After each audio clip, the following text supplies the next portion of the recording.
Welcome back to another episode of The Apex. I'm Archie, and today I'm going to be having a chat with William Janssen.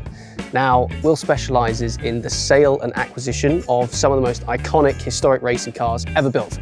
Now, we're talking Grand Prix Bugattis, Jaguar D-types, Group C legends. The calibre of cars is truly extraordinary. He's also raced a bunch of them as well, and he's lived and breathed the car community for his entire life. So if you love classic cars and you're into your historic racing, Will's insights are truly invaluable. So without further ado, let's go have a chat. Will, thanks for taking the time. How are you? Good, thanks very much. No, thanks for coming. It's a pleasure to show you guys around. Obviously, we bumped into each other last weekend at the Goodwood Festival of Speed, where you were driving that 1952 Grand Prix Ferrari up the hill climb. It's not a bad way to spend a weekend. It was a pretty enjoyable. Yeah.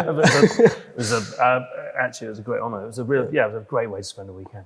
It's lovely being there. We all go there every year, but it's actually lovely being there every day, all the way through. You know, it's really nice to just have the time to wander around, catch up with everybody, and catch up with your friends, see all the cars, and to get to drive.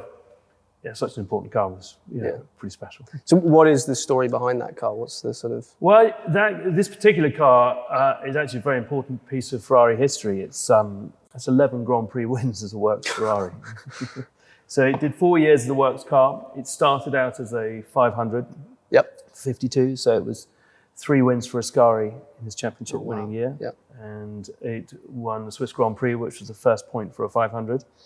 It was driven by Ascari, Farina, Trontignan, Gonzalez, Hawthorne, Peter Whitehead, to name a few, Farina, if I haven't already mentioned him. But then it was uprated to 2.5 litre spec when they started to embrace the 2.5 litre formula for Formula One in '54. Gonzalez won the British Grand Prix in it. And then it was driven to victory in the Monaco Grand Prix by Trontignan. So it's the first Ferrari to win Monaco. Oh, so, wow.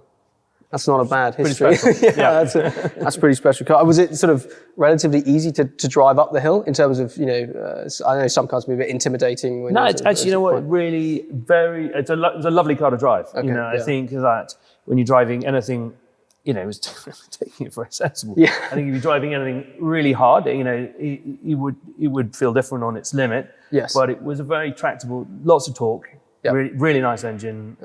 Gearbox was nice. Yeah, it was a good, nice car to drive. Yeah. I really enjoyed it. It was a real pleasure. Yeah. Is it Moulcombe that's the tricky corner going up the hill? Is it the third one when you arrive and you can't see the corner until you get there? Yeah, I think I've always taken that one probably pretty sensibly for its reputation of making you look silly if you get it wrong. So it's enjoyable. But it's obviously, having watched it for so many years, you always wonder what it's actually like to go up the hill climb. But it sounds like it's not too. It's you look at, I think, the difference between taking a car up on demonstration and trying the guys at the top to set a fast time in the shootout. Yeah. I think running a DFV powered F or any later F1 or Formula car up there or sports car. Yeah. The quicker you go, it certainly feels pretty. I took an IMSA car up there a couple of years ago, and the road definitely felt a lot smaller than it does when you take something from the 50s. That's fair enough. But I'm interested in terms of event eligibility and how that can actually affect values on some of these historic racing cars. So, like the Monaco Historic, for example, is becoming seems a very popular event to do it. I imagine, is that having an effect on prices on historic F1 cars, for example? Yeah, it always has, and it's always been an influence in the market. And the more you can do with something, the more desirable. The combination. There's two things. First of all, there's the eligibility of getting into an event. Yeah. But then there's having the best that you can get on that grid. And I think as things get more and more, as grids get fuller and fuller, because the events are oversubscribed, which is great. And there's some more and more fantastic events popping up, and the well-established events like sort of Goodwoods, the Monaco, and the more classics are massively oversubscribed. So it leads the market as well, because you want to have the best car. If you're going to turn up with a great history car, if you're going to Monaco and you've got a Monaco winner, if you're going to Le Mans Classic and you've got a Le Mans winner or class winner at Le Mans, it's it's definitely going to put you further up the list of when it comes to sorting the entries out. Yeah.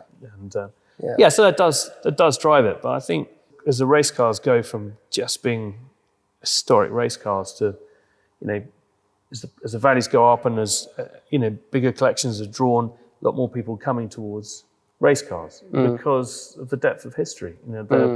As that transition of car to art and passion of ownership, to have all that history. For me to be able to sit in the seat that Ascari and those guys, it's not lost on me. I'm surrounded by these cars all the time, and it was a pretty special experience to do it.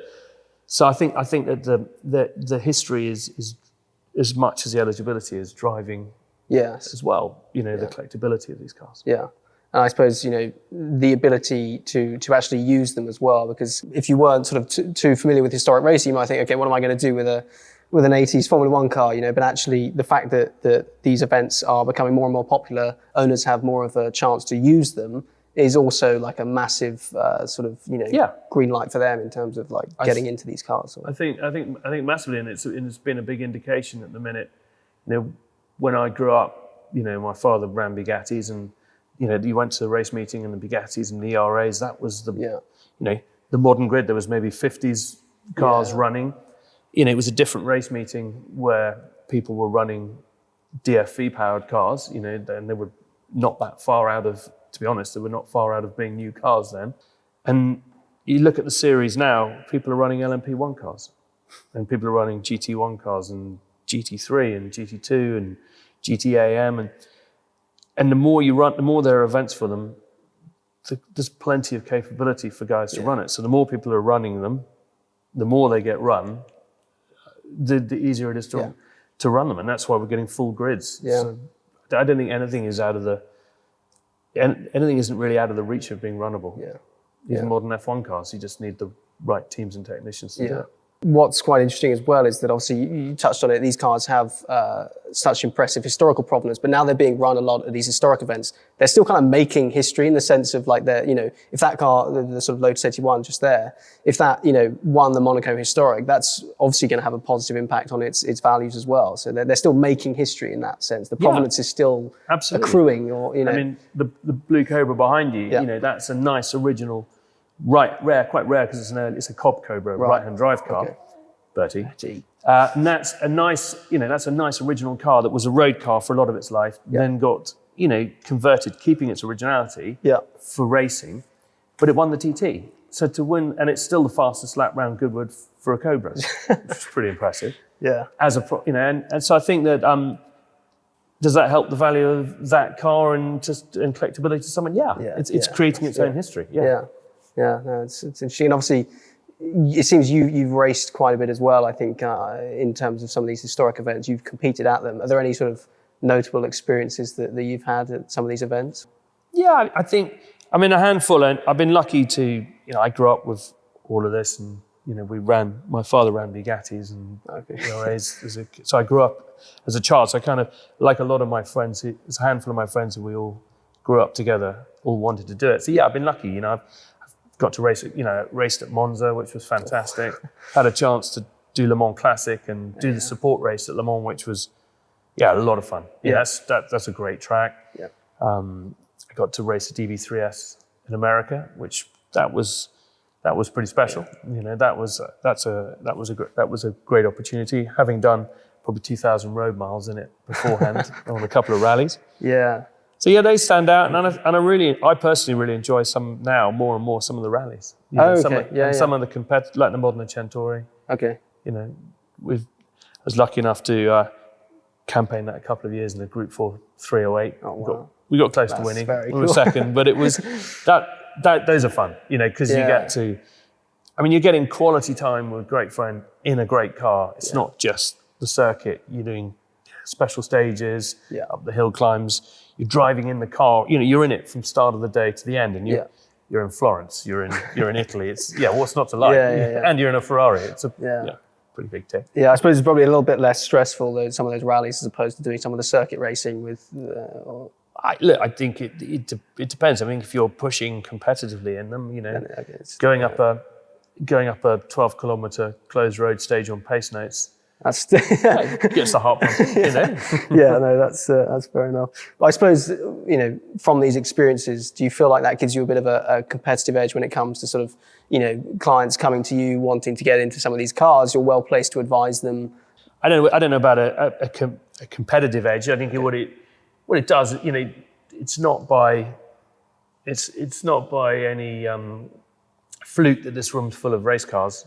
I kind of grew up with race cars, and I think that if you're passionate about it and you're involved in your selling race cars, I think having been lucky enough to drive some fabulous cars qualifies you to talk about them. Yeah. You know, not just from the history, and I really enjoy working with clients and bringing them on and what they want to do. You know, and I think by having gone on a journey up through cars yourself, it gives you an insight to be able to say, you know, what have you thought about this? Or, you know, actually, what about starting one of these and moving to this? Yeah, I think to be able to really talk about a car, you can talk about history and sorry, 30. Hello, buddy. Yeah, come on. I think having the hands-on experience is certainly is important. Yeah, to be able to help and, you know, give it an informed opinion on whether something is right for someone, or give them a feel of what to expect or where to go. Yeah, I suppose actually, you know, matching the car to the driver is a very important part of what you're doing. You know, if someone comes to you, it's like, okay, they might be interested in one of those cars, but, you know, upon further, you know, diligence, actually you're probably better suited to something like this. Is that something that sort of? Yeah, I think it's nice. Sometimes, very often actually, you'll be talking to someone who's come to see one car. Yeah. And you'll have a conversation and you'll get into what they really want to do. Yes, yeah. You know, what are you looking to do? Because at the end of the day, it's got to be fun. Yeah. You know, all of this, you know, these race cars, I mean, yes, they have the great thing is they have their value. You know, there's an investment side that's gone up, but with race, you know, particularly with the race cars, they're passionate. They want to race the car, and it's got to be fun. And I think it's nice being able to sit down where people understand what they want to do. You know, what are you looking to do? What events are you looking to do? What, you know, do you want to race with two drivers with your friends, or do you want to drive single seaters? What's your goal? And being able to have the time to sit down and do that. Sometimes people end up going in a different direction to where they first thought, and it's nice to give that input. You know. Yeah, and I mean the obviously the calibre of cars that you do sell it's pretty eclectic, and the provenance behind some of these cars is incredible. Like I know I think you sold recently the ERA C-Type. Is it Prince Bira's ERA C-Type? So, you know, when you're going through the process of selling that car, is there a sort of, you know, we want that car because it's so historically significant to be seen at events, or, you know, what do you think much about that, or is that sort of not? Yeah, no, I mean, I think that I really wanted that car in here because I grew up with VRAs and I'm passionate about them. No, but I think that luckily the nature of anybody looking to buy the car, and the car will be back on track. Okay, you know, it is going to be raced again, which is nice. Thankfully, with a car with that much provenance, you know. It's been, you know, that's been raced for years and years by its last owner, who's been a great custodian of it and raced it over the years. So people see that. I mean, it is important to take things to events and get them out there. But luckily, I think the people buying, they know a lot of them, the events it's going to get. You know, you've got a TT winner there. You've got another car that's been a regular in the TT. You know, that's a Sussex Trophy winner. You know, that's been on the front row the last few times. They've been seen out, so people know what they're getting into. But just helping get that across doesn't harm. What do you make of buying a car as an investment? Is that sort of the do you have any sort of strong opinions there, or what's the sort of? My father always said, he's always said to me, you should always buy a car because you want it. Okay. And then whatever happens, it's going to make you smile. Yeah. But, you know, and I sort of agree with that. But I think, and if you feel that if you're happy with why you've bought it, and you feel you've got relatively good taste about what you've bought, the market usually tends to pay out in the right way. I mean, I think that the values of all the cars have gone up, and nobody, you know, you can't it is an investment. You can't hide from that, and it's not a problem. I think, thankfully, for the kind of cars that we've got here, people are passionate. They're either passionate about buying them for their collection. They're aware they're going up, and they're conscious of that. But I don't think you buy. You wouldn't necessarily you buy something like the Lotus because you want to race it too. You're a racer from that, or you've built a collection of race cars. You're passionate about racing. They've gone up. It's not just an investment commodity. So I mean, luckily, it's luckily most of the cars that we sell are all going out. They're being used, and I don't have a strong opinion either way. I don't disagree with either. I think it's good that the market continues to grow and it's be strong, for the reason that it allows it brings new people in, and it means the cars are used, and it means that events are strong. And like Goodwood, and it's not a cheap event to put on, and it's put on, I mean, amazingly, but because of the values of the cars and because it draws in all the sponsorship and the amazing job they do, it's allowed that event to continue to grow. And because of it, look what cars we got to see last weekend that you just don't get to see normally anywhere else. And I know before, I believe early on in your career, you spent some time at Brooks Auctioneers, and you worked at Bonham's as well. Has that sort of experience you got in the auction houses informed and helped with what you do now when it comes to sort of buying and selling, or your understanding of the market? Is that I think it's an amazing grounding. You get to learn an awful lot. I worked for Robert Brooks, who I was very fond of, and immense knowledge and all the sort of team there. So I was lucky. It's good. I mean, it gives you a grounding in everything. You have to learn about researching the cars, putting the auction together. It's selling the cars. It's a good grounding in things. What do you make of the car market at the moment? I know that's a bit of a broad blanket question. The million dollar question. I don't know. I think I really can sort of focus and concentrate on what we see.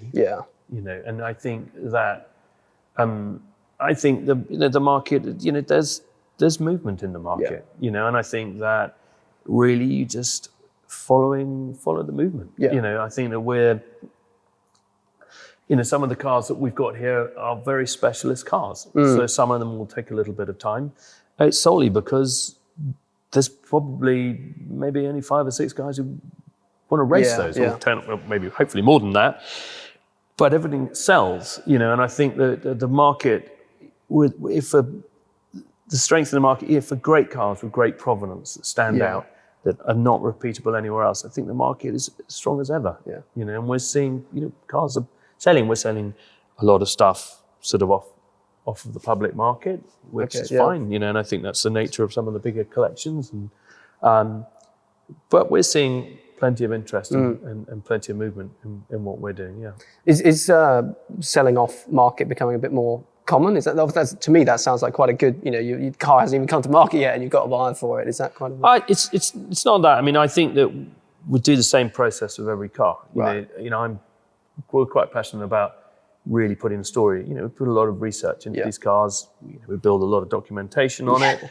We really research the history. So that's the same that goes there. Some people, and I think that most of the cars here, we present, we put them out there, and that's important, and it gets them to different people. Some people don't always want that. So that's the nature of, sometimes things are done behind closed door. There's no right or wrong way of doing it. Personal preference. And I suppose on the provenance angle, again, I know it's such an important part of what you do and the cars that are in here.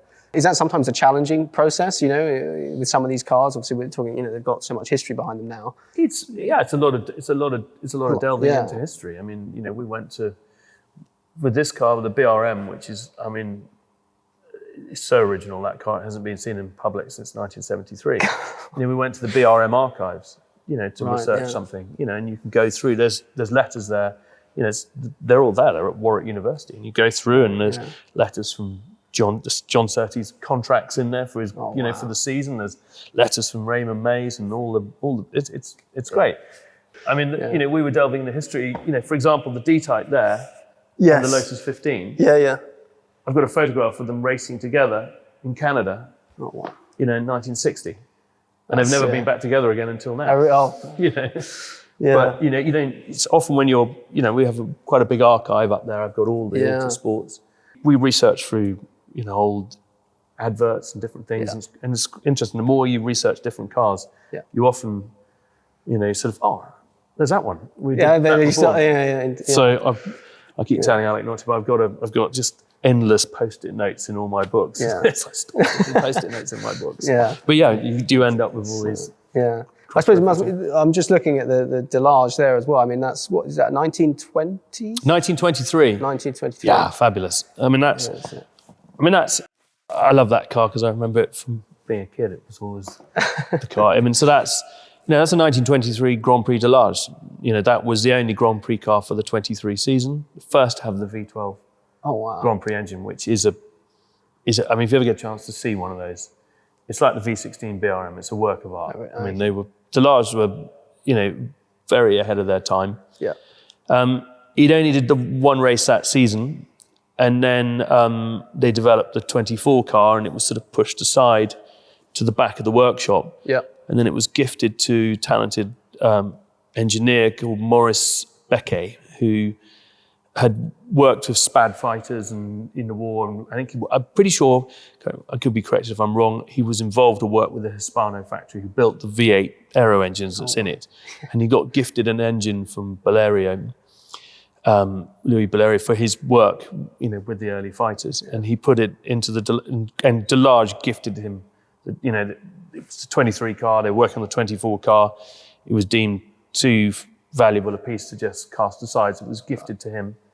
And he built the race car. Delage built him a special gearbox to take the power, and it ran San Sebastian Grand Prix. I think it practiced, didn't race, but it raced. It really held its own at Montlhéry, and it was a chap called Roland Coty owned it and raced it. Who raced it, or certainly had it raced. He was a perfume magnate before the war. But it's just special, That's a 10.5 litre V8 aeroplane engine. And you see a lot of these great fire-breathing aero engine cars now, and the things like the Beast of Turin. Yes. Which is, obviously not aero, it's just a very special thing. Yeah. But, this is, it's an important piece of history, where it all started with putting big engines into Grand Prix chassis. Yeah. Actually, do you have kind of like a favourite era or type of car that you're particularly have a fondness for? I can't, it's difficult to say. I can't 100%. I have a real passion for pre-war cars. Okay. And Bugattis, because that's what I grew up with, and things like the Becquet and ERAs. I've really enjoyed 50 sports cars. Okay. Because I was lucky enough to race them, and I just like that level of power and power to grip to usability. They're not too. They're beautiful cars, and it's just great fun racing. And I do like the DFV era. I love particularly the sort of high airbox. Okay. Just before getting too much aerodynamics in. So when was that? Sort of 70s? Early 70s through to mid 70s. And in the more it's fun.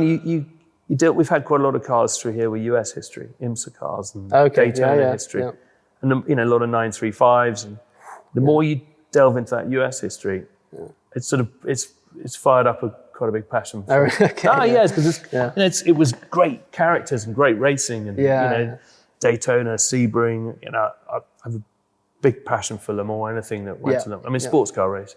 Le Mans. Anything that did Le Mans is pretty special. Pretty special, yeah. Well, I think to end on, I was actually going to ask you some quick fire questions. Interested to get your thoughts on some of these. So, Spa or Le Mans? Le Mans. Formula One car or a sports racing car? Formula One. D-Type or Cobra? Ooh, that's a tough question, because I think they're both fantastic. It'd be D-Type. Okay. Naturally aspirated or turbocharged? I don't have a strong opinion on that, because they're both special.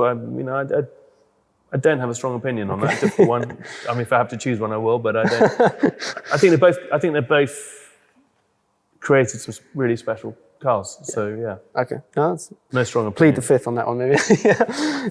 Okay. Steve McQueen or Paul Newman? Ooh. You know what? I'd have to say Paul Newman. Although I've had a poster of Steve McQueen in The Great Escape on my wall since a small kid, and my son would probably not talk to me again when he hears this. But yeah, I think probably Paul Newman. We were chatting before when we sort of like, I think well, this might ruffle a few feathers, but I think if the real car racing guys will probably go Paul Newman just because he raced at Le Mans in '79 in a 935 and continued on in Williams. I think he was racing until he was about 80. I think in some of the American, like proper racer. Yeah, and I think even later on in his career, he was saying, racer first, actor second. I think he was a real sort of So no, and he was Butch Cassidy. And it's pretty good. Okay, where are we? Modern or classic? Classic. Patinaed or concours? I think patinaed. Favorite racing driver? Ooh, that's probably Jackie Stewart. Okay, yeah. Nice. I actually heard him give his speech at Sterling's memorial. I think that was the first time I'd actually sort of been in his presence. That was really special. Favorite circuit? I've always enjoyed racing on Silverstone, just because it's sort of been somewhere I've always had strong memories of going as a kid. One that stood out that I really enjoyed the whole feel of it was Monza. Okay. Yeah. Place just, when you get to walk around there before, you walk around there the day before, and it's sort of water dripping off the bridge and the banking. It's pretty special. Yeah. One car from your stock that you can keep? Ooh. You know what? For everything, it would have to be the D, I think. Right. Okay. That's the one we're going to go and shoot a video on momentarily. Okay. I mean, the Grand Prix Bugattis, yes. I mean, I suppose an early 35 has always been standout there. Yeah. But, or a D. D just is very usable for everything. Okay. And final question. What is in your dream 3-car garage? Actually, I do have you get asked this, I do have and might surprise people, I do have an answer. Okay, good. I would have an early Type 35, picture on the wall. Early 2-litre Grand Prix car on beaded edge wheels, skinny radiator. Yeah. Like the purest magic, great car. I'd have a street spec, nice original 289 Cobra. Okay, yeah. And a 904 Porsche. A 904 Porsche. 904, okay. No, is that? Okay, I think I know the one you mean. Yeah, I think early 60, very nice flowing body, ran with a four-cylinder roller bearing engine, or some ran with 6. But and it's got the center exit exhaust on them as well, hasn't it? Yeah. No, that's. I'm glad you had an answer for that, because some people don't. So no, that's fantastic. Well, thank you so much for your time. Pleasure. Where can sort of people find out more about Will Ants? Obviously, you're on Instagram, or what's the sort of website? And then obviously we have our own website, which is took a lot of imagination. www.williamianson.com. Give us a call. Come and say hello, but all our details are there. Yeah, I'll leave all the details as well down in the YouTube description as well. So go check that out. And thank you very much for watching. And if you want to find out more about Custodian as well, you can do so at www.custodian.club. We've recently launched specialist insurance as well. So if you own a specialist car, make sure you check that out. And we'll also have Will's cars available on the showroom as well soon. So there'll be a link in the description to go and have a look at those. Thank you very much for watching. Please like the video, subscribe to the channel if you haven't already. And I will see you in the next video. Thanks again for listening. Thanks. Cheers, Will.